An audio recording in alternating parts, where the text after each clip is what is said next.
The air raid sirens began at 11:04 in the morning, a sound that had become almost routine to the citizens shuffling through the Tiergarten district. But this time, something was different.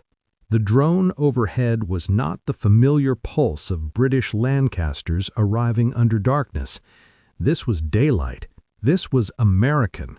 And as Berliners craned their necks toward the winter sky, they saw what German propaganda had promised would never appear above the Reich capital: a formation of American bombers, silvered and massive, their contrails writing lines of defiance across the frozen blue canvas above the city that considered itself untouchable. Oberst Friedrich Weber stood on the observation platform of Tempelhof Airfield, binoculars pressed to his face, watching the distant specks grow larger. He had been a fighter pilot in the First War, had flown over the trenches of Verdun, and thought he understood the mechanics of aerial warfare. But this was something his generation had not imagined. The bombers came in boxes, stacked formations that stretched across the horizon like a mechanized storm front. He counted 12, then 20, then stopped counting. His hands, weathered and steady from years in cockpits, began to tremble slightly. Not from fear, he would later tell himself, but from the recognition of what he was witnessing: the end of German air supremacy, arriving on wings of aluminum and American industry. The Boeing B-17 Flying Fortress had been a joke among Luftwaffe officers since intelligence reports first described it in 1940. In the officers' mess halls from occupied France to the Eastern Front, pilots would mock the American bomber with its whimsical name.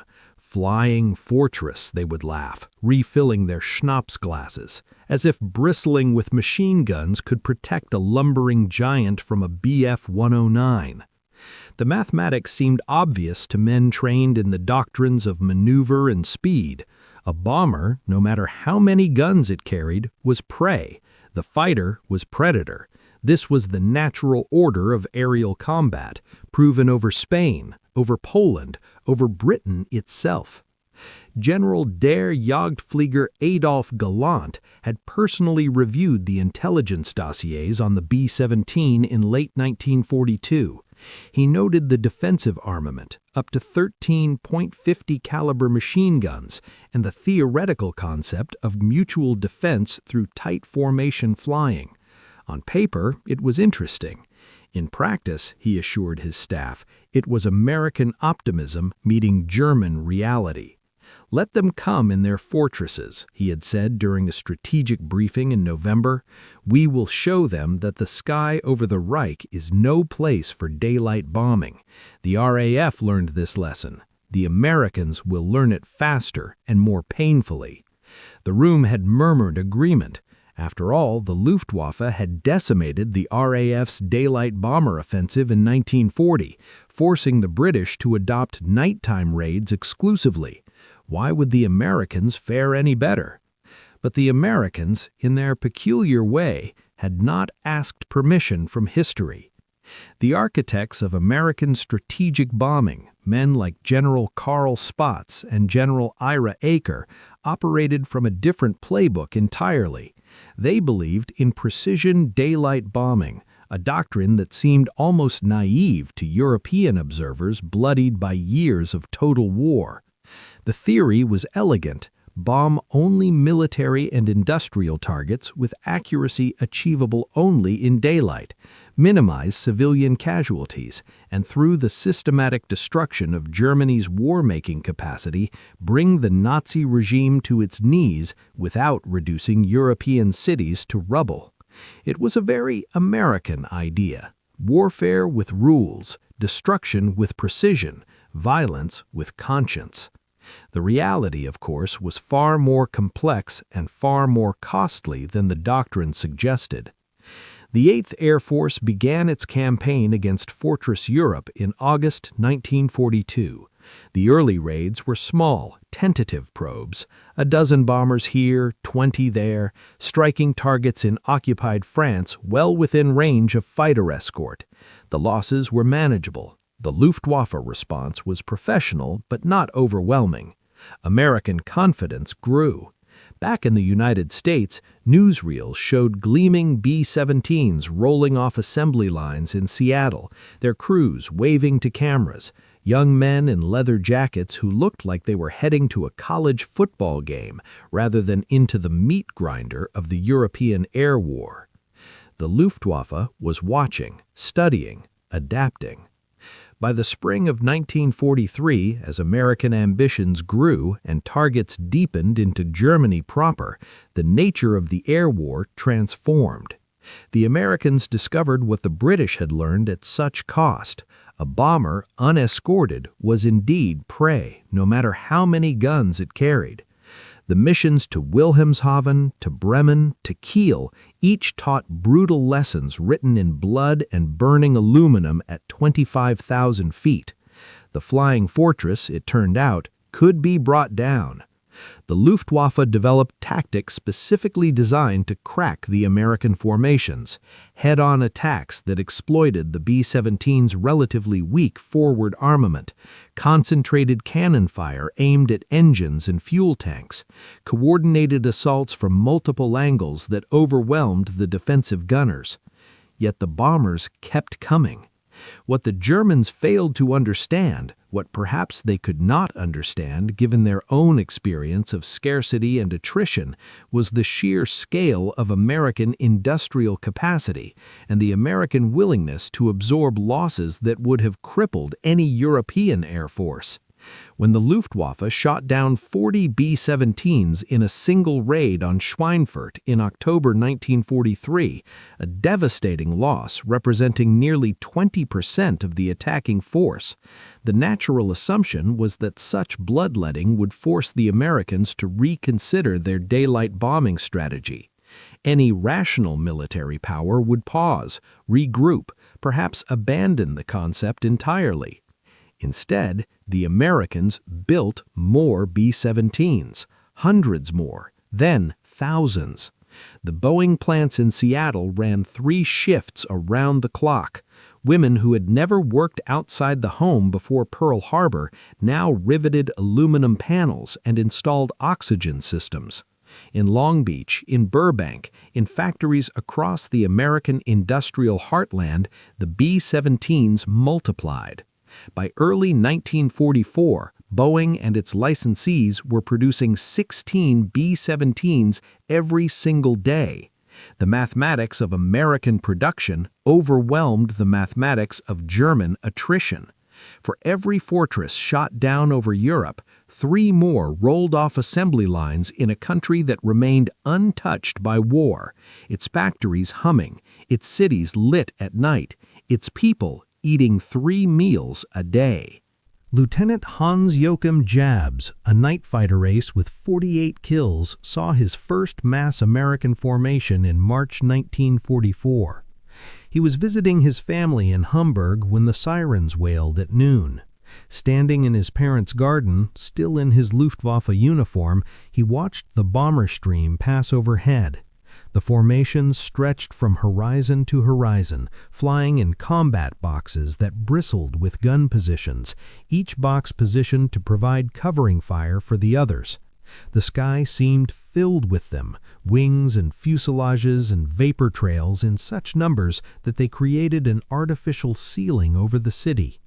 He counted silently, his fighter pilot's eye automatically registering targets: 50, 70, 100, 150. Then he stopped. There were too many, far too many. "This is what America looks like," he said quietly to his father, an old man who had fought at the Somme in 1916. "This is what we are fighting." His father, who understood something about industrial warfare, simply nodded. He had seen the British munitions output in the First War, had watched Germany slowly strangled by blockade and attrition. But this was different. This was abundance as a weapon. This was an enemy that could afford to lose 40 bombers and return the next day with 80 more. An enemy whose crewmen, captured and interrogated, spoke casually about steaks and ice cream in their mess halls, who complained about the coffee on base being merely adequate, who carried chocolate bars in their flight suits that a German soldier would have treasured for a week. The symbolism was not lost on anyone who paid attention. The B-17 itself, with its bristling guns and its ability to absorb catastrophic damage and continue flying, became a metaphor for America itself. Vast, resilient, seemingly unstoppable once aroused to full industrial fury. Luftwaffe pilots told stories, increasingly awestruck rather than mocking, of B-17s with entire tail sections shot away, still holding formation. Of fortresses with 2 engines dead and holes in the fuselage large enough to walk through, still making it back to England. Of American crews who radioed cheerful obscenities at their attackers even as their aircraft fell apart around them. The Germans had expected the Americans to fight like Europeans, carefully husbanding resources, calculating losses against capabilities, recognizing when attrition made a strategy untenable. Instead, the Americans fought like Americans, which is to say they fought as if the supply of men and machines was infinite, as if losses were simply numbers to be replaced, as if the war was ultimately a production problem to be solved by building faster than the enemy could destroy. And they were not wrong. By the summer of 1944, the strategic equation had completely reversed. The 1,000-bomber raids that had once been British nighttime spectacles became American daytime routine.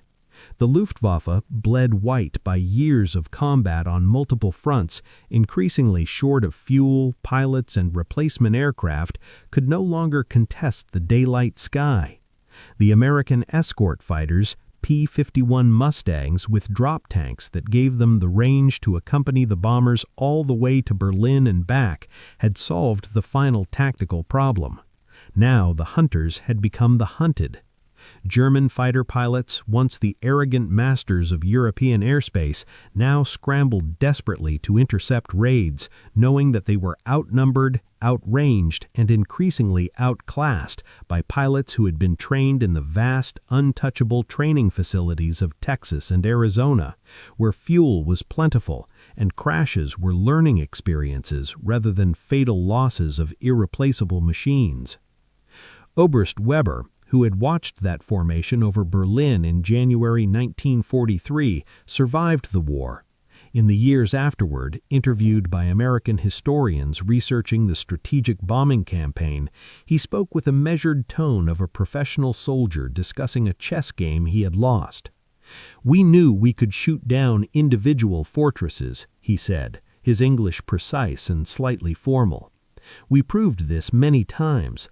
What we did not understand, what perhaps we could not understand, was that it did not matter. You Americans did not need to win every battle. You only needed to keep coming, and you could keep coming forever, because you had forever to give. We were fighting a war of attrition against an enemy for whom attrition was meaningless." He paused, looking out the window of his modest Frankfurt apartment towards the reconstructed city beyond, a city rebuilt largely with American aid under the Marshall Plan. "You won the war in your factories," he continued. "The combat over Germany was simply the delivery system." The crews who flew those B-17s, 19-year-old boys from Iowa and New York and California, who climbed into freezing metal tubes and sat in the sky while people shot at them, they had their own understanding of what they were doing. They didn't think about industrial capacity or strategic doctrine. They thought about the man in the next aircraft, about completing 25 missions and going home, about the flak that bloomed black and deadly in the air around them, about the fighters that came screaming through the formations with cannon fire that could tear a bomber apart in seconds. But they also knew something else, something fundamental that connected them to the factories back home, to the women building their aircraft, to the nation that fed them and equipped them and sent them into the sky day after day. They knew they were not alone. They knew that if they went down today, tomorrow's mission would launch regardless. They knew that the B-17 they flew was one of thousands, and that the system that produced it was unbreakable, unreachable by enemy bombers, protected by two oceans and an industrial capacity that had transformed itself from peacetime consumer production to total war in a matter of months. The sight of 1,000 B-17s darkening the sky over Berlin was not just a military tactic, it was a statement written in aluminum and high-explosive bombs. It said, "We can afford this. We can afford to send 1,000 bombers today and 1,000 tomorrow. We can afford to lose 100 and replace them by next week. We can afford to fight this war with our surplus, our excess, our abundance. Can you?" The answer, increasingly obvious by 1944, was no. The German war economy, brilliant and ruthless in its efficiency under Albert Speer's management, performed miracles with limited resources. Production of fighters actually increased in 1944 despite the bombing. But it was never enough. For every Bf-109 that rolled out of a dispersed factory, 5 American fighters and 10 American bombers entered service. The mathematics were inexorable. Germany was fighting a war of scarcity against an enemy drowning in surplus. In the rubble of Berlin in the spring of 1945, as Soviet and American forces closed in from east and west, the Luftwaffe ceased to exist as an effective fighting force. The last B-17 missions flew against targets that barely shot back, against an enemy that had expended its final reserves of fuel and trained pilots defending against the tide. The Flying Fortress, once mocked as a naive American fantasy, had helped write the final chapter of the 1,000-year Reich. The boys who flew those missions came home, those who survived, and tried to explain to people who had never seen combat what it had been like. Most couldn't find the words. How do you describe the moment when flak bursts in your formation and the B-17 flying off your wings simply evaporates, turned from a machine containing 10 men into falling debris in less than a second? How do you convey the cold at 25,000 feet, so intense it froze moisture in your oxygen mask, froze your fingers even through heated gloves, froze your very breath into crystals of ice? How do you speak about the strange intimacy of formation flying, where you flew so close to other aircraft that you could see the faces of their crews, could wave to them, could watch them die? They came home to a country that had not suffered, not really. A country where cities were intact, and factories hummed, and food was plentiful, and the lights stayed on at night. A country that waged total war with its industrial surplus, while its citizens experienced rationing as a minor inconvenience rather than a struggle for survival. The disconnect between what they had experienced and what home had experienced was profound, almost unbridgeable. But the B-17s themselves, those that survived the war, told a clearer story. Many were simply scrapped, cut up for aluminum that would become peacetime products. Some were converted to civilian uses. A few were preserved in museums, polished and restored, their gun positions silent, their bomb bays empty, standing as monuments to the men who flew them and the war they helped win. Children would climb through them on school trips, marveling at the cramped conditions, the thin aluminum skin, the exposed mechanics of the gun turrets. Their teachers would explain about strategic bombing and the air war over Europe, simplifying it into narratives that children could understand. But standing before a preserved B-17, even decades after the war, veterans would see something else. They would see the formation stretching to the horizon, the combat boxes stacked in the sky, the impossible numbers that overwhelmed not through superior tactics but through sheer abundance. They would remember what it meant to be part of a machine so large that individual loss, however tragic, could not stop its advance. They would remember being 19 years old in the frozen sky over Germany, terrified and determined, part of something bigger than themselves, bigger than any individual could fully comprehend.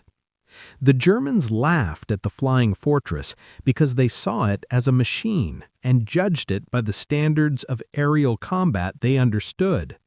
They were not entirely wrong. As a fighting aircraft in individual combat, the B-17 had vulnerabilities that German fighters exploited with deadly efficiency. But they missed the larger truth, the strategic reality that would determine the war's outcome. The B-17 was not just a machine, it was the physical manifestation of American industrial democracy, of an economic system that could produce in such vast quantities that tactical losses became strategically irrelevant. When 1,000 B-17s darkened Berlin's sky, they carried more than bombs. They carried a message about the nature of the conflict, about the impossibility of victory for a regime that, however militarily skilled, however ideologically committed, could not match the productive capacity of an aroused and united industrial democracy. The Nazis had counted on American softness, on democratic inefficiency, on a society too comfortable to endure the sacrifices of total war.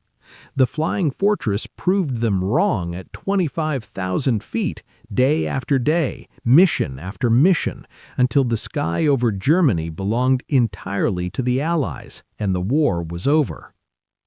In the end, the 1,000-bomber raids were not about destroying every factory or killing every soldier. They were about demonstrating inevitability.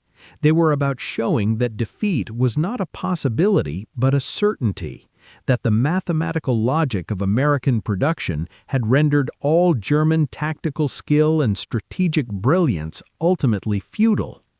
The Luftwaffe could win battles and still lose the war.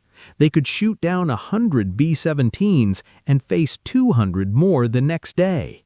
They could fight with courage and skill and determination, and none of it would matter, because the enemy they faced could absorb any loss and return stronger. This was the lesson written in contrails across German skies, the truth that Oberst Weber recognized from his observation platform in January 1943. They were not fighting an enemy air force. They were fighting an economic system, a civilization of abundance, a nation that had transformed its peacetime prosperity into instruments of war without breaking stride. And against that, all the skill and courage in the world could not prevail. The flying fortresses came, and Germany fell.